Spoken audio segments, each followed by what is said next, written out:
Hello दोस्तों, आपका स्वागत है मेरे YouTube चैनल पे। दोस्तों आज की वीडियो में हम अपना एक नया चैप्टर यानी कि verb and the model auxiliaries का चैप्टर जो है हमारा वो स्टार्ट करने वाले हैं। तो दोस्तों ये वीडियो बहुत इंटरेस्टिंग है, तो इसको पूरा देखिएगा और चैनल को अभी तक सब्सक्राइब नहीं करा है तो सब्सक्राइब करके बगल में दिए बेल आइकन को प्रेस कर दें। तो चलिए अब हम वीडियो को स्टार्ट करते हैं। तो दोस्तों अब हम लोग सबसे पहले हम लोग को जानना होगा, मॉडल पढ़ने के लिए हम लोग को सबसे पहले जानना होगा कि वर्ब क्या होता है। वर्ब यानी कि क्रिया। तो दोस्तों अगर हम वर्ब को देखें तो अब verb is a word that express an action और अ स्टेट और an existence. For example go, run, place and etcetera. तो दोस्तों अगर हम इसे हिंदी में समझे तो वर्ब एक ऐसा वर्ड है जो किसी एक्शन को या फिर किसी स्टेट को हमें दर्शाता है या फिर उसके एग्जिस्टेंस को हमें बताता है। तो अगर हम इसका एग्जाम्पल देखें तो गो, रन, प्ले, ऐसे ही आदि। तो दोस्तों अब हम लोग अगर एग्जाम्पल देख लें, निर्भय swims in the swimming pool every day. तो इसका मतलब क्या हो जाएगा, निर्भय स्विमिंग पूल में डेली यानी कि हर दिन तैरता है, स्विम करता है। तो ये हम लोग को क्या दिखा रहा है, एक एक्शन दिखा रहा है कि वो तैरता है यानी कि स्विम करता है। तो अब हम लोग अपना दूसरा एग्जाम्पल देखें तो the water is cold. Water यानी कि एक कौन सा स्टेट है, लिक्विड स्टेट है, और ये हम लोग को ठंडा यानी कि ये हम लोग को उसका स्टेट बता रहा है। तो ये हमारा कौन सा हो जाएगा, वर्ब है, ये हमारा स्टेट का वर्ब है। तो इसे हम लोग कह देंगे the verb water is cold.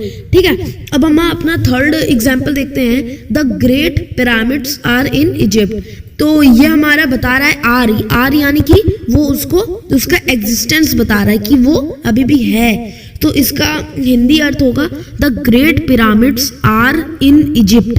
तो जो बड़े पिरामिड्स हैं वो कहाँ हैं, इजिप्ट में है। अब हम लोग अपना चौथा देख लेते हैं example, I think it's nice. मैं सोचता हूँ वो अच्छा है यानी कि फीलिंग बता रहा है। नाइस मैं सोचता हूँ, सोचना यानी कि हमारी फीलिंग। तो ये हमारे हो गए हैं और आपको वर्ब समझी में आ गया होगा। तो अब हम लोग जानेंगे टाइप्स ऑफ वर्ब। तो वर्ब की कितने टाइप होती है ये हम लोग अब जानते हैं। तो दोस्तों पहले दिया है हमारे यहाँ पे वर्ब 2 टाइप्स हैं। ठीक है, यहाँ पे दिया है मेन वर्ब और हेल्पिंग वर्ब। मेन वर्ब जो पूरे सेंटेंस में जो मेन होता है वो वर्ब के ही बारे में बात कर रहा है तो वो मेन वर्ब हो जाएगा। और हेल्पिंग वर्ब जैसे कि आर, इज वगैरह वगैरह। तो अब हेल्पिंग वर्ब के 2 टाइप होते हैं, हेल्पिंग वर्ब के भी 2 टाइप होते हैं। ठीक है, अब वो होते हैं प्राइमरी और मॉडल ऑक्सिलरी।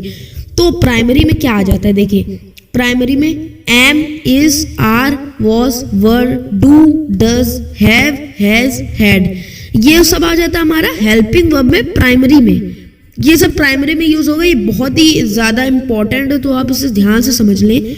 ये प्राइमरी में यूज होगा हेल्पिंग वर्ब में। और अब हम लोग बात करते हैं मॉडल ऑक्सिलरी में।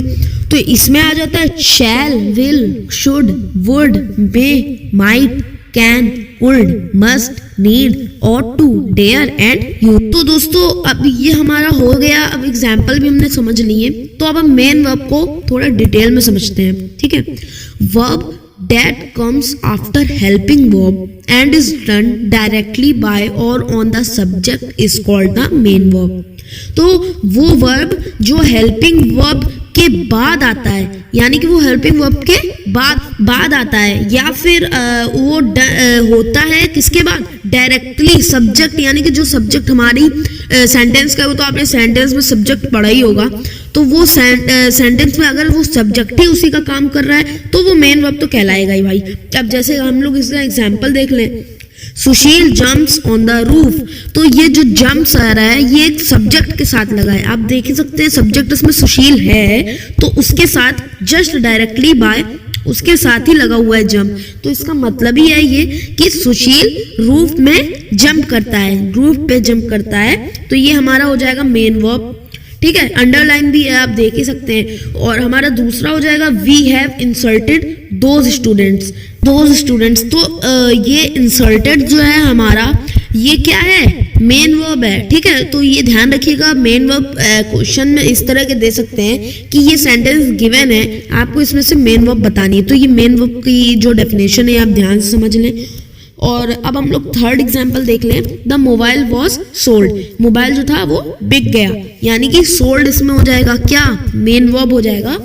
तो दोस्तों इसमें तो आपको मेन वर्ब समझ गए होंगे। तो अब हम लोग आ जाते हैं हेल्पिंग वर्ब, इसको भी डिटेल में पढ़ लेंगे। हेल्पिंग वर्ब, दो हेल्पिंग वर्ब का तो आपने जाना ही है, प्राइमरी और मॉडल ऑक्सिलरी। तो प्राइमरी हेल्पिंग वर्ब समझते हैं। verb that comes before the main verb and tells its time and mood is called the helping verb.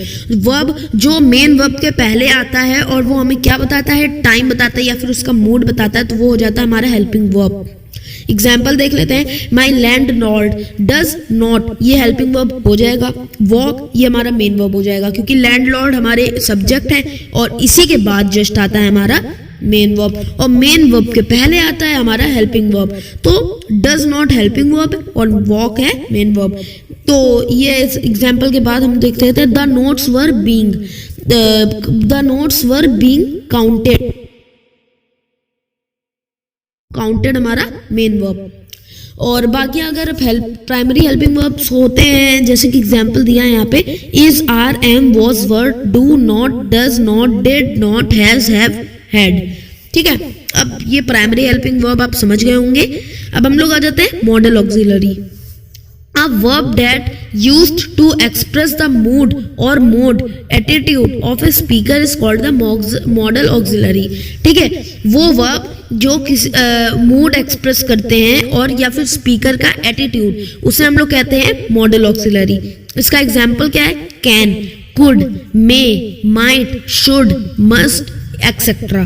तो मॉडल ऑक्सिलरी बहुत ही इजी था समझने में, बस ये बताता है कि हमारा जो स्पीकर है उसका मूड कैसा है या फिर उसका एटीट्यूड।